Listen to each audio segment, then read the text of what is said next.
Cloaked in the shadows. Okay, Amanda, what are we doing today? We're doing Cloaked in the Shadows. What is Cloaked in the Shadows? It's a podcast for strange and paranormal and anything goes really. Legal anyway. Yeah, legal, definitely now. We've actually got, I wasn't this is the crossover episode, it's certainly not. We've got a returning guest here on my spoken label session.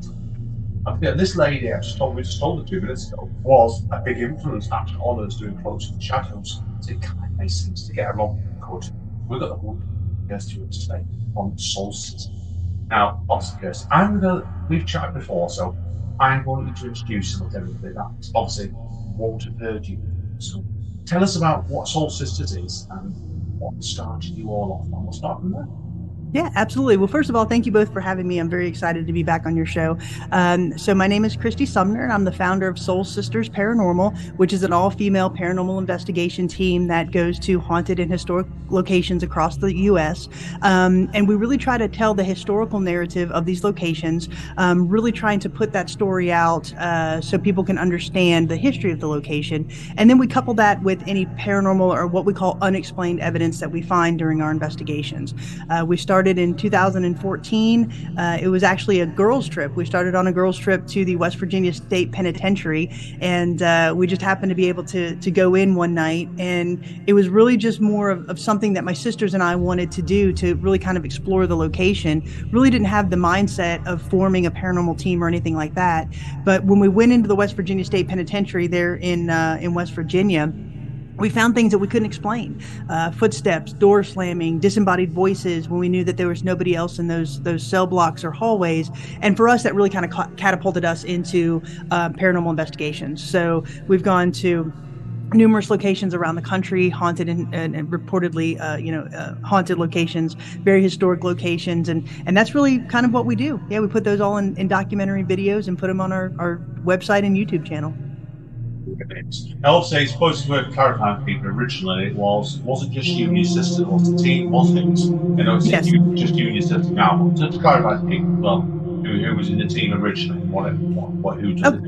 Yes, you're right. So it started out with 5 females. It was myself, my twin sister, our younger sister, and then 2 female family friends. Now, since COVID and a couple other family things that have happened, it really is just my twin and I that are doing the bulk of the investigations. So the others will join us as they can, but like Kim had a granddaughter, Cara moved across the country, and and Michelle has a new work position. So life things and family stuff really kind of made us go to this 2 investigator format, which is interesting, right? Because my sister and I, we are twins. And so that just kind of adds its own perspective when we go into these locations. So I wouldn't say that we're empathic or mediums per se, but we do have this innate sense between us, my twin and I.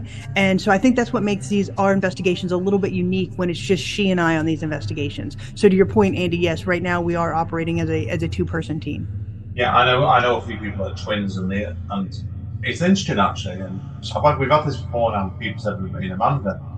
You wouldn't necessarily know this, Kirsty. Like we had people say that when we first started dating before, we were actually brother and sister, Amanda, didn't we? Yeah, someone who had seen a picture of his sister thought that I looked like his sister, which is a bit worrying. That's kind of an interesting statement.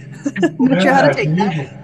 You do like said seriously with twins. I know that I've worked with some friends that are twins. They've got that when they're identical twins. I've seen what your sister looks like. You can tell you my sister, she's great away with that one. You've got that sort of telepathy. What do you think, Amanda, with that sort of twin thing? I've never had a twin, so I don't know.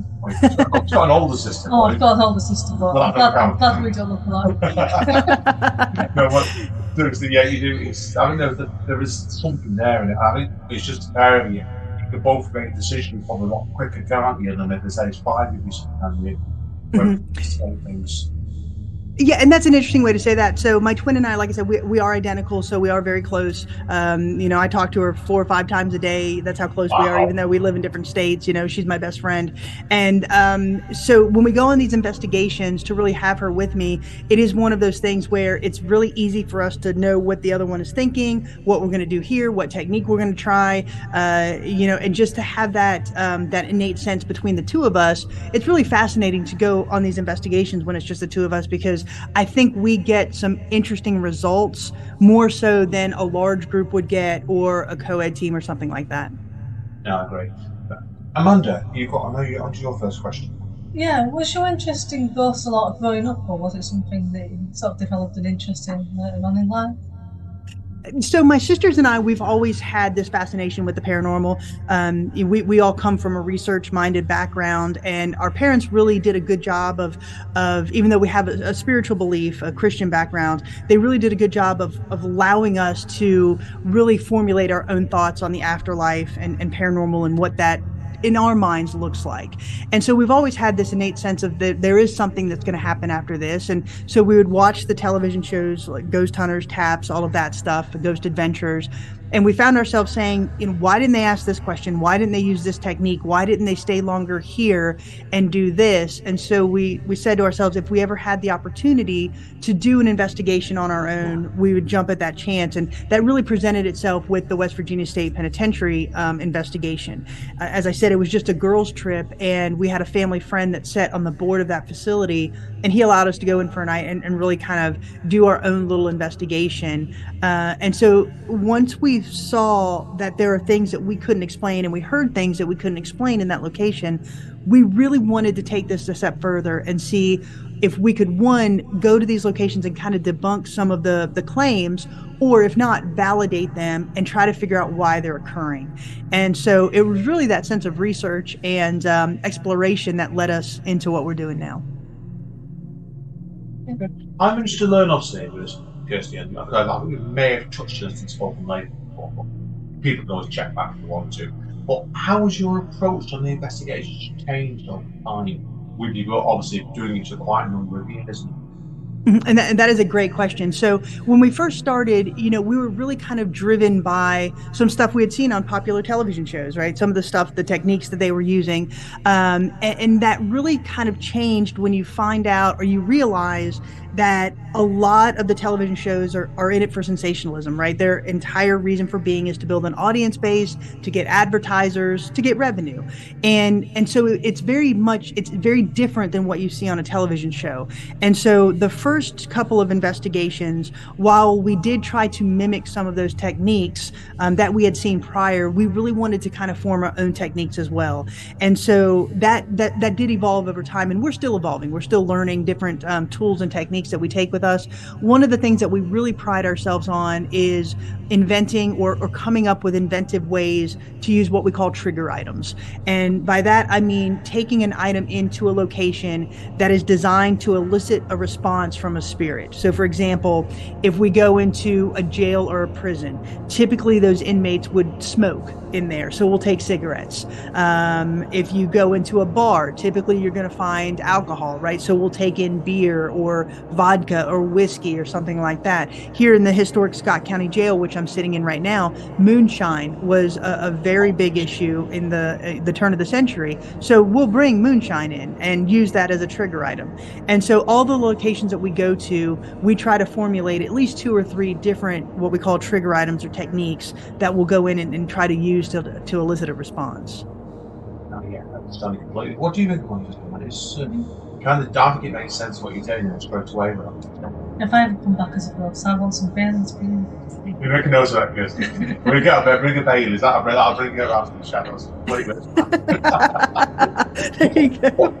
Out of silliness, what would bring you back out to the shadows if you had someone to lure you back in? Oh, wow. That's a great question. That's a great question. I would say any type of an animal, because I'm a big animal lover. So, a dog, a cat, something like that. I'm also a big sport. If people wonder where your cat's wandered up and down once already today as well. So. Yeah, we do have a cat here at the historic Scott County Jail. She is our little mascot. So, bringing her in and try to get me to talk would be a good one. I'm a big sports fan, so anything that has to do with football, American football, or something like that, bringing a TV and start playing a couple of games of football, that could be kind of fun. So that's a great question. I love that question, Andy. Oh, well, I was being facetious. People know me by now, know I'm liking that one. So. On to the serious journalism, and on for your second question. So what are some of the most scariest or memorable experiences that you've had? So all of the locations that we've gone to, I thoroughly enjoy because they have a different and deep historical narrative. So it's very hard to compare and contrast them. So, for example, when you go to the St. Augustine Lighthouse, you're going to have a much different experience, both with the investigation and the evidence, than you will from something like the Brushy Mountain State Penitentiary. Right? You have a different investigation technique and style at one versus the other. But that being said, there are several that have that really stick out. I think the one that I would call, if I can call it this, the most pure paranormal investigation would be at the old Gilchrist County Jail, which is in Trenton, Florida. So this is about an hour's west of Gainesville, Florida. And it's this small county jail. It was built in 1928. It was in operation as a jail until 1968.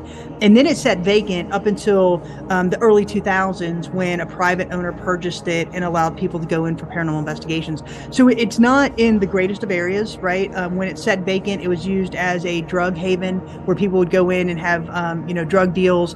There was at least 2 people murdered in there during the time that it was vacant due to drugs.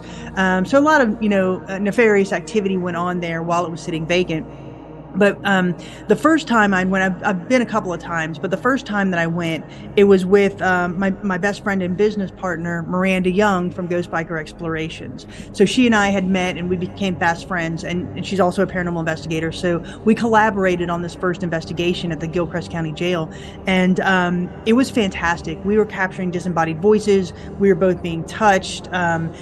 We saw shadow figures. We captured shadow figures on camera, audible, what we call disembodied voices. We were capturing them on our voice recorders. So every piece of equipment that we had that night captured something and validated every other piece of equipment, which in the paranormal world is very rare. So I would say that the old Gilchrist County Jail was probably one of the most memorable investigations. That's all that one. Obviously, we've talked before, obviously, how your approach has changed over time now. Obviously, some people, we've interviewed another ghost hunting team, actually, sports is just folded now. Right, I'm with Jim and we're talking about local ones, and their equipment's changed over time. So are you using much, obviously technology changes such a rate, doesn't it, nowadays? Have you found that your equipment's made life a lot easier for you, upgrading it over time? Well, honestly, we do have several pieces of equipment, and that's another great question. Yes, they have changed over time, especially since we started in 2014, late 2013, early 2014 there. So we have, added to our arsenal a little bit. But I tell you, Andy, the thing that is giving us the best pieces of evidence are our voice recorders. And these are the same voice recorders that we've had for years. When you get what we call like an EVP or something like that you can't explain, that to me is what I consider the pure form of paranormal evidence or unexplained evidence, right? So for example, if I'm on a battleship with just my sister and I, we're the only 2 people on this battleship, yet I'm getting men's voices and I'm hearing footsteps running when Jenny and I are sitting down. I can't explain those things. And so I'm not picking that up on a K2 meter. I'm not picking that up on a REM pod or anything like that. I'm audibly hearing those things and we're picking it up on voice recorders. So if I were to say, if all paranormal equipment were to go out the window today and I could only have one thing, it would be a voice recorder. That'd be what I would take, even above video. Because again, I can't, there's things on video like a light anomaly or something. I can typically find an explanation, right? A rational explanation for most of those things. But audible voices and sounds that I know that nobody else is in that building, that I control the environment, that for me is the most pure form of unexplained evidence. Yeah, I found it really interesting. We were watching your top 10 bits and pieces before, and some of them were really freaky, man, weren't they? Oh yeah, it was like, I've got to say, we've had our own ghost experience. Come on, that in a bit. I'll tell you about that. We repeated it elsewhere, so I'll tell you about this off camera. Like, okay. But certainly, like we were playing some in the back, and I thought it was like, so I was safe, man.